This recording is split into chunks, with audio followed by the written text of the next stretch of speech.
Kakinada two town police station వద్ద గల శ్రీ సీతారామ మందిరంలోని శ్రీరామనవమి మహోత్సవాలు ఘనంగా నిర్వహించారు. ఉత్సవాల ముగింపును పురస్కరించుకొని భారీ ఎత్తున అన్నప్రసాద వితరణ కార్యక్రమాన్ని ఘనంగా నిర్వహించారు. అన్నప్రసాద వితరణ కార్యక్రమానికి కాకినాడ సిటీ ఎమ్మెల్యే వనమాడి వెంకటేశ్వరరావు ముఖ్య అతిథిగా పాల్గొన్నారు. ఈ కార్యక్రమంలో పాల్గొనేందుకు విచ్చేసిన ఎమ్మెల్యే కొండబాబుకు ఆలయ ఎగ్జిక్యూటివ్ ఆఫీసర్ వీర్రాజ్ చౌదరి, 39వ డివిజన్ ఇన్ఛార్జ్ గొప్పశెట్టి బుర్రయ్య, నందేండ్ల నరసింహ, తలాటం నానాజీలు ఘన స్వాగతం పలికారు.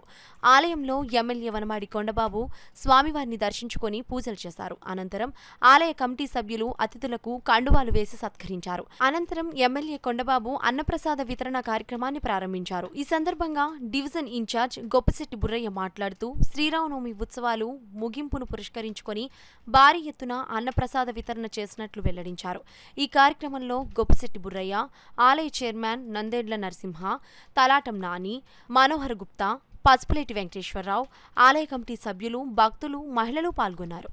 కావున ప్రతి భక్తులు కూడా వచ్చి ఈ అన్నప్రసాదం స్వీకరించి స్వామివారి కృప బాధ్యతలు కోరుకుంటున్నాము. మా సిటీ ఎమ్మెల్యే వనమాడి కొండబాబు గారి ఆదేశాల మేరకు రంగరంగ వైభవంగా కళ్యాణం కూడా చేశాము. గత నెల 5వ తారీఖు కానీ ఈ రోజు దాకా కూడా ఎవ్రీడే ఏదో కార్యక్రమం రామనగర్లో చేసుకుంటూ వచ్చాము. ఈ రోజు అన్నదాన కార్యక్రమంతో ఈ కార్యక్రమం పూర్తవుతుంది. కావున భక్తులందరూ కూడా వచ్చి తీర్థప్రసాదాలు స్వీకరించి స్వామివారి కృప బాధ్యతలు కోరుకున్నాము. అలాగే ఈ సంవత్సరం కమిటీ అంతా కూడా మా ప్రీతం నాయుడు కొండబాబు గారి ఆదేశం మనకు జరిగింది.